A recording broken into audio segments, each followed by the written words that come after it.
Okay, so quick review today on the Ford Galaxy. This is a 2009. It's a 2-litre TDCi, it's about 140 horsepower. I think it might be 140 PS, but whatever, we're talking a couple of digits, whatever. Somewhere around 140 horsepower. It performs quite nicely for a big old people carrier. 7-seater, really comfortable. If you want a practical family car with no pretentiousness, you don't care about showing off to people with your BMW badge and your 4-wheel drive and all that sort of nonsense. You're someone who just wants to get the job done, and this car is brilliant. This is the car for you. The engines are Peugeot engines. They're really reliable. This one's done 110,000 miles now. It's got a decent service history, but it just keeps going. It's really reliable, really nice. Decent performance, like I say, for something so big.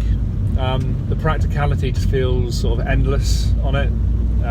It just, like I say, there's so much space. You put the middle seats down and the rearmost seats down, and there's so much space there to chuck your stuff in. You can use it like a van.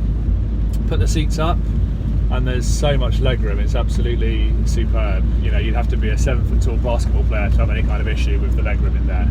It's really, really good. Ride quality isn't quite as good as I hoped it would be. I suppose with this kind of mileage, the suspension has a certain amount of wear in it, but it's good enough. It's not uncomfortable by any means. It just doesn't soak up the bumps as well as I'd hope. I have driven new Galaxies, and to be fair, even the new ones aren't that impressive. I've seen reviews on YouTube, people saying that the ride quality is fantastic. Maybe I'm a bit fussy about ride quality. I tend to think that if you've got a car that isn't performance oriented, then the ride should be brilliant as far as I'm concerned. There shouldn't really be any two ways about that. I just think, yeah, you've got a car that leans a bit in the corners, then why doesn't it ride really well? Why are you getting vibration and kind of severe feeling when you go through potholes? Because the roads today are absolutely covered in potholes. They're covered in lumps and bumps, and if you've got something that isn't designed to go around a track, then it should ride well. But it does handle really nicely. The turn in is that typical Ford sort of sharp turn in. The second you turn the wheel, it really does, whether or not this car would cope with being pushed hard or not around a bend, it probably doesn't. It'll come unstuck pretty quickly, it'll understeer. But when you're driving at a reasonable sort of pace, as soon as you turn in, the front end really feels sharp, which is something that's kind of typical across all Fords, which I really like about Fords, and they've been doing that for years now. A lot of people who buy Fords don't really appreciate that side to them. They don't really appreciate necessarily driving dynamics, but it is something that adds to the overall experience. It's really good. As a second-hand car, their build quality isn't the best. It's okay. There's a few things in here that have kind of worn a little bit. The buttons around the stereo for the kind of heating, the air conditioning, have worn off a little bit, which looks a bit tacky. It looks a bit cheap, to be fair. A couple of the little shiny bits of metal, or they're not metal, they're plastic, shiny silver plastic, have kind of come away and things like that. But this car, like I say, 100,000 miles.